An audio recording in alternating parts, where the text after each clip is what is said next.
Hey everyone, it's another day of the week. I personally don't recognize weekends or Saturday Eve because every day should be your best day. At least that's what I strive for. You're here at Litvak Leadership Live, and I'm here with my new friend, Beau Hendricks. Beau's got a great story to tell. Beau, welcome to the show. Hey, thank you very much, Sean. I appreciate that. Thanks for having me here. You bet. I'm super excited to hear what you had to say. But first of all, if I don't do this right in the beginning, I will completely forget. Okay. Thank you for your service. Reading your story as to what you went through in the military, just inspiring, and just really sets a tone, I think, for your Warrior Leader program. So why don't you give everyone the 2-minute sketch of Beau and what you're doing, and then we'll jump into some questions. Okay. You said 2 minutes, right? Okay. 2 minutes. Yeah, we're all going to right. have conversation. I appreciate that. So my name is Beau Hendricks. I am a retired lieutenant colonel from the United States Army. I retired in 2019. And when I retired, I had spent about, probably 13 years recovering both physically and emotionally from injuries I'd received in combat in Iraq. And so when I got out of the military, I decided, hey, I'm going to turn this this mess that I have into something that can help other people. And I went through the work of trying to figure out what my mission in life was going to be now, because, I had a mission in life whenever I was in the Army, and that was to, protect the United States and its interests. And then also, so when I got out of the military, I basically had to find a new mission in life, something that would drive my purpose and get me to wake up every day and be stoked about life. And in that process, I came up with the mission statement to live in an unshakable optimum mindset in order to be able to, face everything that life is throwing at you and enjoy life, right? So I turned that into the mission for my company, which is to help leaders build resilient people and systems so that they can accomplish their vision.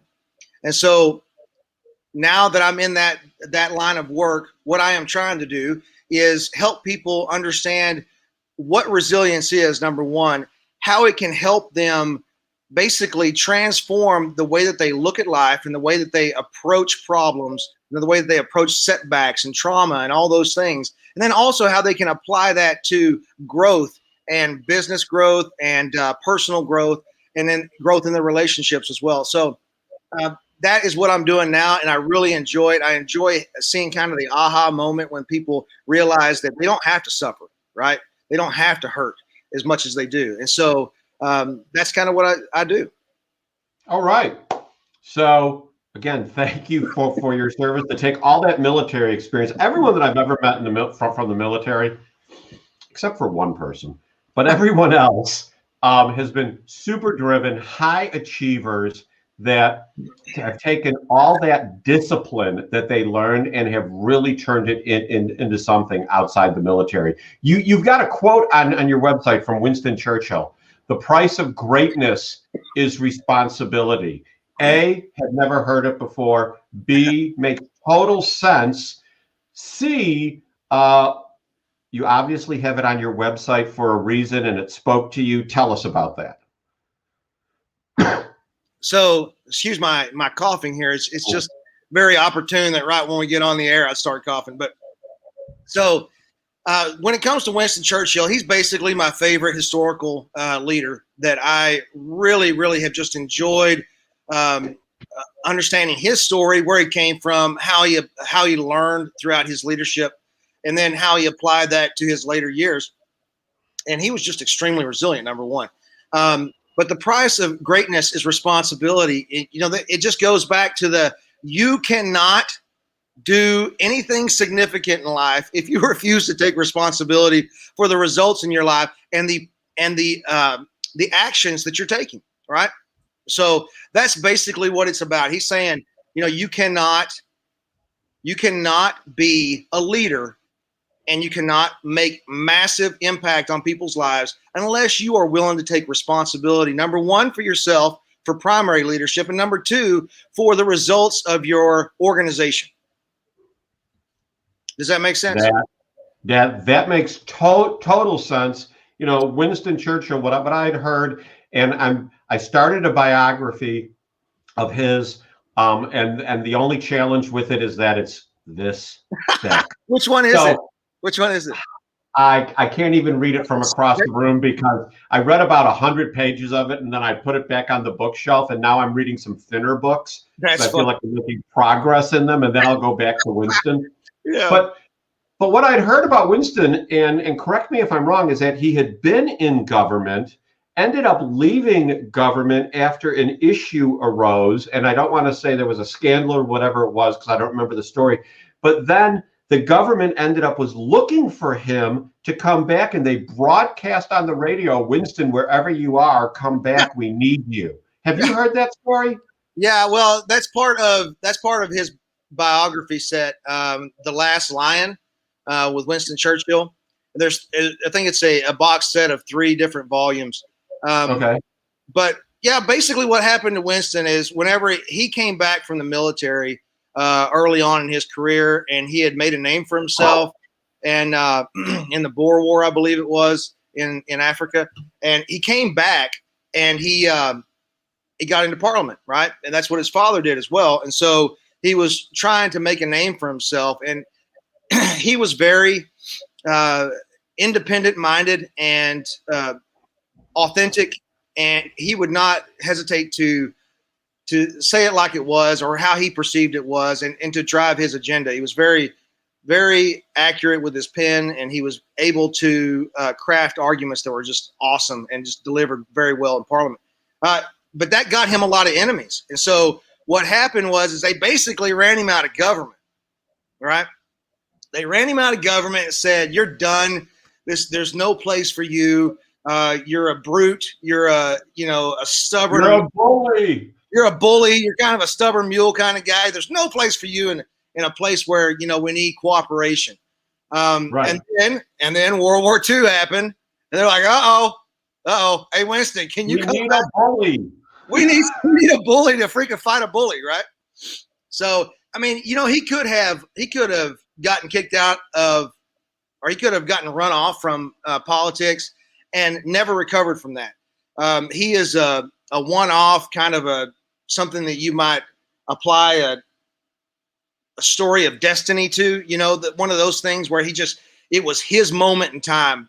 He got pulled back into politics, and he served his people to the utmost of his ability, and he helped the entire world. As a matter of fact, I believe that the reason we defeated Hitler to begin with is because of Churchill and his refusal to back off of pursuing the defeat of Nazi Germany. And so, he pushed a long time for the United States to be, there you go. He pushed a long time for the United States to get involved, and they wouldn't do it because of the politics of the time. So, yeah, he's a great story of how you can be authentic and true to yourself. So tell us about the war. Whoops, wrong button. Tell us about the Warrior Leader Program. Okay, so the Warrior Leader Program is a program that I created that came from, number one, 27 plus years of leadership experience, and then 22 years of service in the military. The last 20 of that were all leadership positions. And I had the opportunity in my last probably 7 years to not only attack some of the biggest problems that we have in the world from the U.S. military perspective, but also to see the amazing ability that some leaders have to fight through confusion, to fight through setbacks and challenges, whether it's fiscal challenges, whether it's personnel challenges, those kind of things, and be able to come out with an organization that's producing and achieving the goals that you're trying to achieve, right? But I also learned what people do wrong when it comes to leadership. And then the primary thing that I have drawn out of that is that, number one, leaders, I'm convinced that a large majority of leaders are focusing on leading other people and are not focusing on leading themselves, right? I know it's a balancing act. You gotta be able to do both. But what the Warrior Leader program is, an opportunity for leaders who are already successful or who are just starting out. It doesn't really matter, but leaders who want to go back and say, I want to know how to lead myself. I want to know how to get my mindset right where I can. So let's talk about that. Yeah, go for it. A quote from your website: from the time you were young, people have told you what you can and can't do. Or, I mean, I'll tell you, when I was young, I had been told, and anyone who knows me is not going to be surprised by this, that mouth of yours is going to get you in trouble. Yeah. Because I've yet to meet a word that I don't like or have an opinion that, as I've gotten older, I have learned not necessarily to express. And when you talk about leaders learning to lead themselves, this quote that you have on your website just strikes true to me. Tell me about that portion of your program. Okay, you're talking about the aspect where you're growing yourself. You're growing yourself, right? So basically, whenever we are thrust into leadership positions, let's say, for instance, a person gets out of college and they get their MBA and they go into business, or they get their college degree and they go into the military with a commission, or whatever the situation is, right? They are going directly from their education or a job that is not in leadership, and they're jumping into leadership after some training, right? The problem is that we face as humans is that we're products of our environment.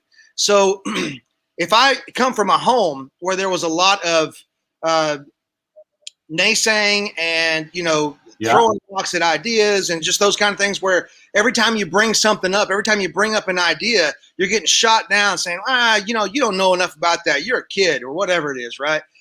We have these stories that are planted in our minds, and we call them red light stories about just our limitations. We have all these limitations put on us from the time we're children. And I tell you what, it's sad.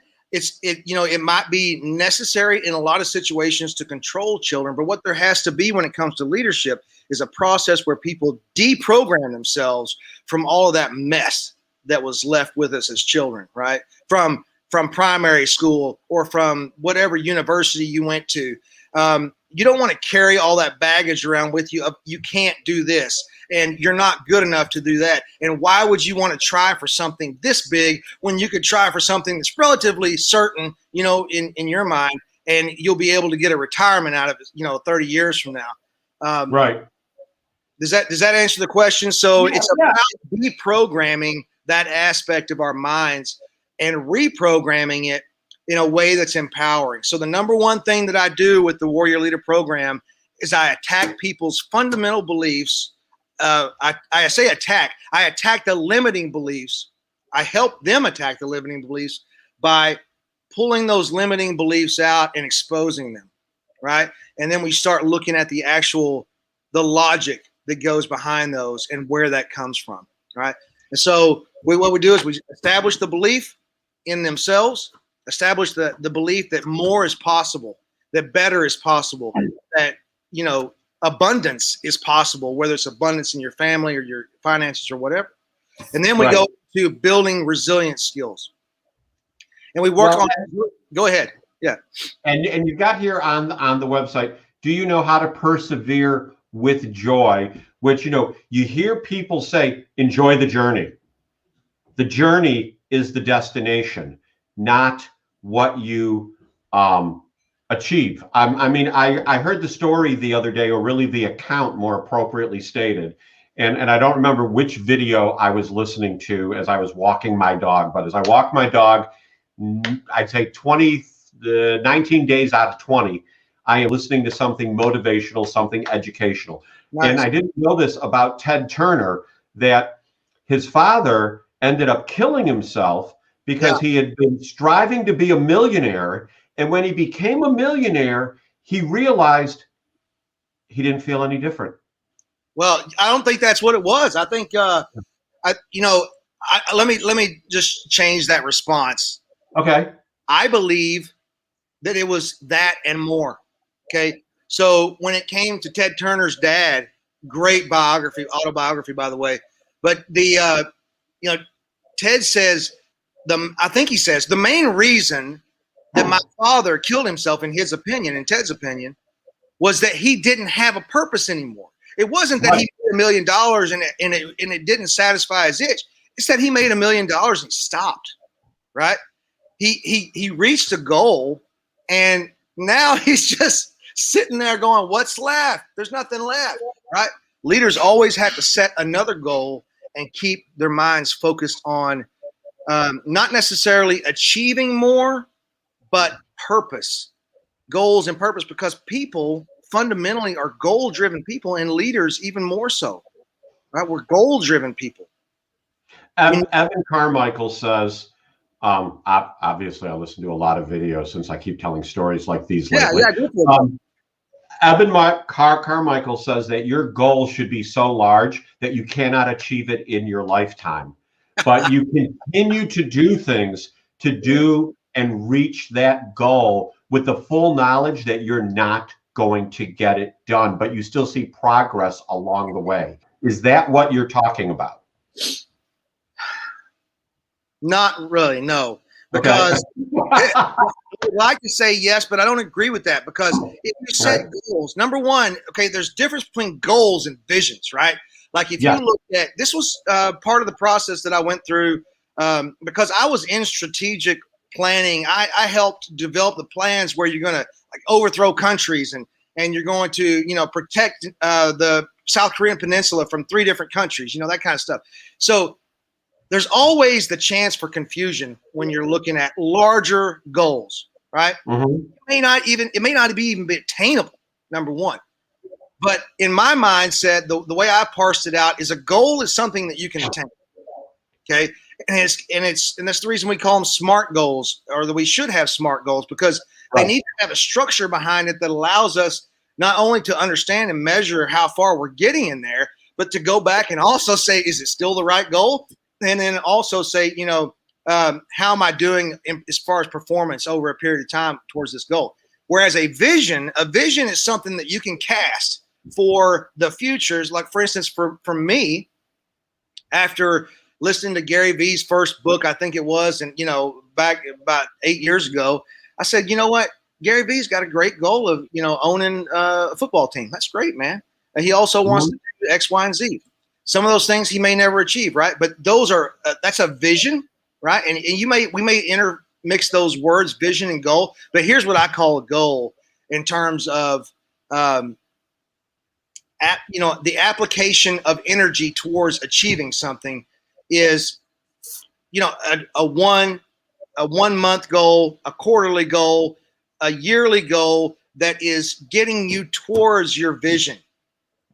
But it's not necessarily the same thing. And because the reason for that is if you set time hack for your goal and you set standards by which you're going to achieve that goal, and then you don't achieve it, that's going to cause a lot of consternation inside of you, right? Yeah. Like, number one, why did I set a goal that wasn't achievable to begin with? Number two, because that doesn't help me whenever I'm building my self-efficacy, bank, my self-efficacy profile. I want to know that I can achieve things. I don't want to try a bunch of things and fail 100 times. What is that going to do to my psyche? You know what I mean? Right. So you want to try some things that you're going to be able to put on the map and go, yes, I achieved this goal. And so big vision, smaller goals. That's the way I look at it. So real warrior strategies. So what are some of these strategies that in your leader program that you lay out for people to move forward in their vision through goals? Okay, that's a great question. So the way that this program is designed is to help people extract from their souls, from the very heart of them, what they're really desiring. And so whenever we talk about the Warrior Leader Program, it's designed to help you lead yourself to a fulfilling life. It's not about achieving, the biggest paycheck of the year every year for the rest of your life. It's about, are you fulfilled? It goes back to that journey, right? Are you enjoying the journey? So some of the strategies that I teach are, number one, understand and apply the mentality that beliefs are voluntary. Okay, they're based on evidence. They're based on what your construct is for beliefs. They're based on the level of evidence that you need in order to believe something, right?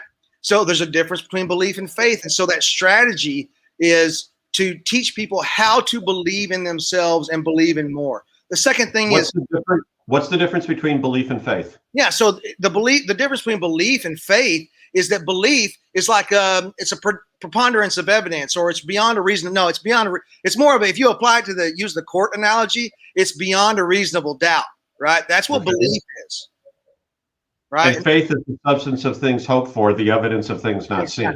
Right?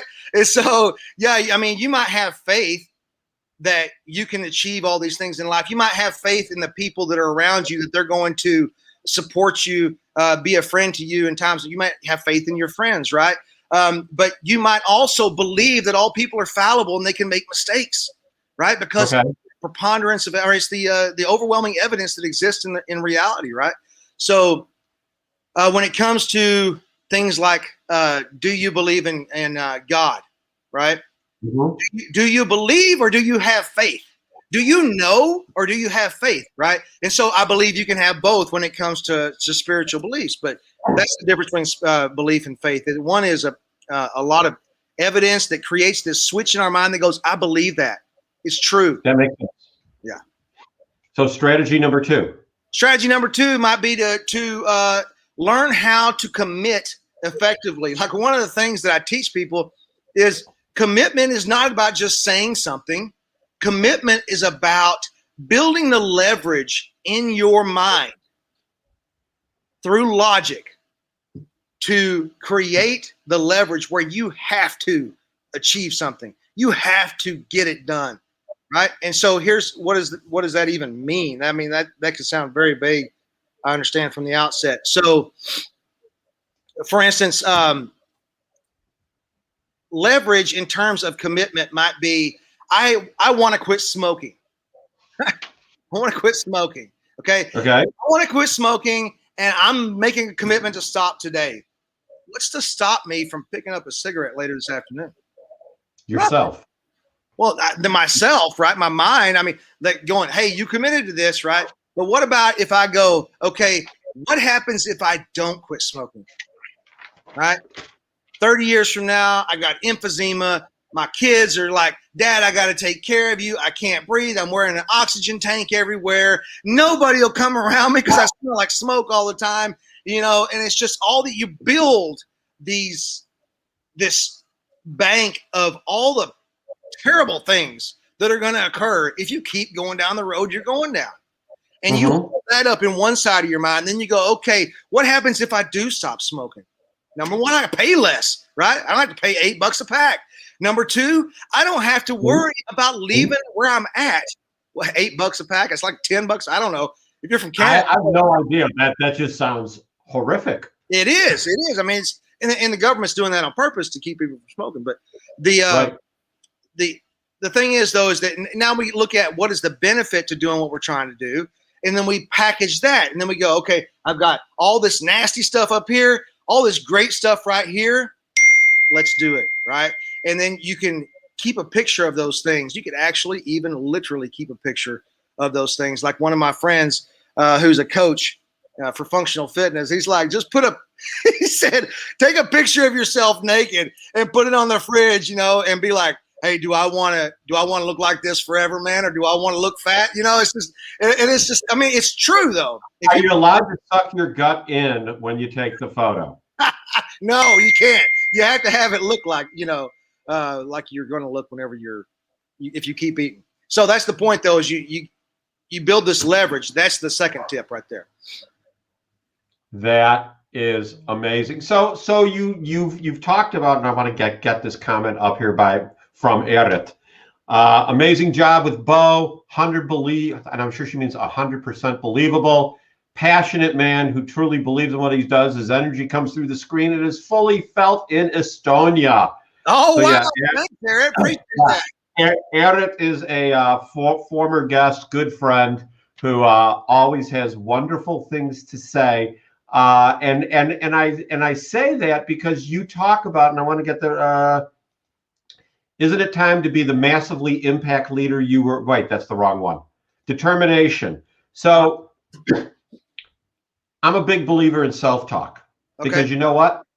People self-talk. Whether they think they do or don't, they do. Self-talk is what you verbal. Self-talk is what you think. Yeah. It's still self-talk. Yep. How do you get people to have that unshakable confidence, courage, and inspiration, as you say on your website, even when they're like that all the time, but then when they meet up against a huge obstacle and they just want to go, you know what am I doing? Right. And then that negative self-talk pops in. Absolutely. I mean, this sounds easy, like, hey, let me hand you confidence, courage, and inspiration, right? Okay, right. So that confidence comes from, number one, knowing what you believe and why you believe it. It comes from getting the leverage over yourself to actually understand what the reality of the situation is and to propel yourself forward, right? I mean, that's what leaders do. Leaders get leverage on people, whether it's, you might have a toxic leader who has negative leverage on people, but you typically have really, really good leaders who can find the leverage to motivate people to make positive change, make positive benefits, right? So, and then the third thing that comes with confidence is, or that establishes confidence in somebody, is efficacy, the belief in self-efficacy, right? What does efficacy mean for the viewers and me? So here's what I am saying it means. If you go back and you look at the dictionary and it's not the exact same thing, this is what I'm talking about, okay? Self-efficacy is the belief that you can set your mind to something and achieve it. You can actually do something, right? Self-efficacy might be, I know that if I set my mind to pay all my bills this month, I'm going to get them paid on time, right? Whereas a crisis of self-efficacy may be, I know that if I set my mind to work out 3 days a week this month, I'm not going to do it.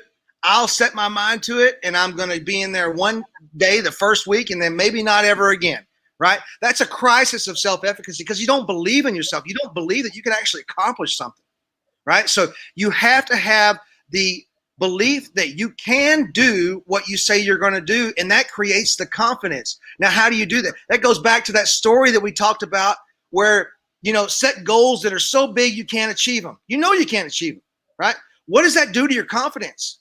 Sure. It kind of messes with it a little bit if you do that over a period of time without any type of actual celebration and being able to say, I achieved this, right? So that's where the confidence comes from. The courage comes from understanding fear and what fear is, right? Fear is the false evidence appearing real. Fear is, you can't curse on this show, can you?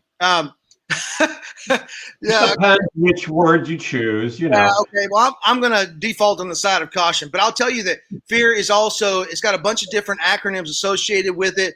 F everything and run, fight everything and rise. I mean, you could there's all these different things you apply. Yeah, I like that one too because it kind of flips the script, right?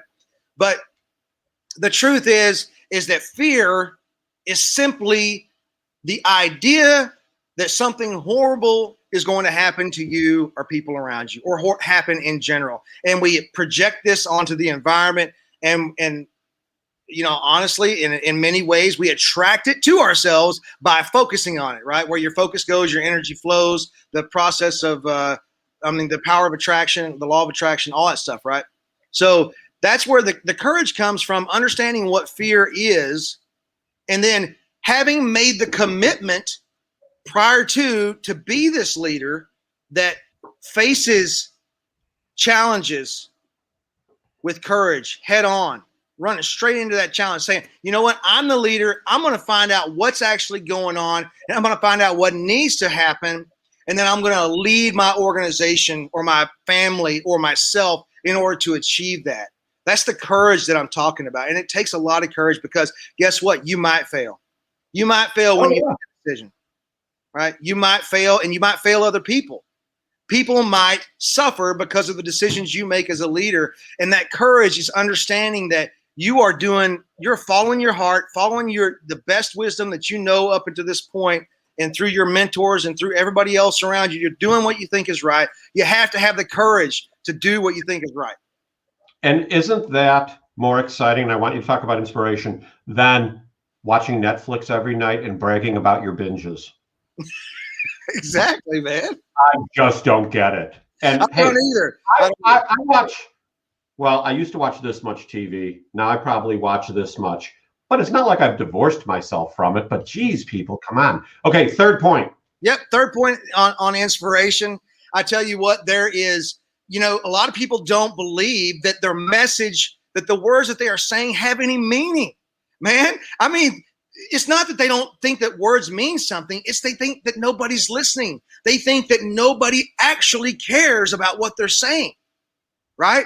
This is what's hard for leaders. A lot of leaders is the voice that you have as a leader. Yes. Has a purpose, and that is to inspire, to motivate, to give purpose to, and to inspire the people that you're leading, right? They need that. They need you to be energetic. They need you to be authentic. They need you to hurt when you're actually hurting, but then show up 100% despite the fact that you're hurting, and drive on with a smile on your face because you're like, I want to serve you. Yeah, I might be suffering as a leader just like you. I might hate the fact that COVID is, crushing our business from all sides, with multiple different aspects, but I'm going to be here 100% present, leading you with inspiration. And so when you talk, you say things that are going to inspire people. You don't bring them down with, hey, there's a lot of mistakes going on right now. No, you create the opposite attraction, like that. What's the word I'm looking for? It's magnetic attraction of getting people to aspire to be more than they are right now. Absolutely. I am all in. You should be publicly speaking. I appreciate that, man. I want to get into it. It's just I've had a lot of stuff going on that is kind of just I am patiently just continuing to serve other people as much as I possibly can, and then what comes to that will come of it. But I really appreciate that, Sean. I'm telling you because you've got the energy and you've got the right attitude and expectation, and that's a whole nother show. So we've gone 33 minutes on our third 30-minute show, so always a good thing. Now we're at the point of the show where I want you to send people into the weekend, and I want you to give them something to think about that will set up their following week. Okay, great. All right, so thank you so much, number one, for taking the time to watch Sean. I enjoyed Sean's program already so much, and for taking the time to listen to this pitch as well. And so as far as going into the weekend, I just want to encourage you, number one, to take the time to enjoy your day. Okay. So if you are working this weekend, if your schedule is jam-packed, right? Take some time for yourself to go walk and just look at the flowers and the trees, or just, spend some time, going head to head with your furry animal that you've got, laying next to you, that kind of thing. But just give yourself the love that you need. One of the most powerful things that leaders can do is to love themselves like they love the most precious person in the world, right? Love yourself like you love the most precious person in the world, and give yourself the same care and adoration and just the time to enjoy and reflect that you would for, say, your son or your daughter or your wife or your husband or your mother or father, right? Just love yourself. That's my encouragement for you this weekend. And hey, check me out at www.beauhendricks.com. And you can always find me on Facebook at Beau Hendricks. Beau Hendricks is my profile name, but also at the Warrior Leader Academy. And that's my online group on Facebook. And I appreciate your time, Sean. I look forward to building a friendship with you. I think that we have a lot in common, and that we can work together in the future helping people. Amen to that. I think there's definitely some synergy here that we can help a lot of people. So, Beau, again, thank you so much for being on the show today. This has just been a tremendous way to cap off the work week, head into the weekend, think about next week. I am encouraged. I am inspired. Arit is encouraged and inspired. You know, you can't beat that. Everyone else, that's been Litvak Leadership Live, not just for the day, but for the week. We'll be back next Monday with another show, another guest, and it's still all about leadership.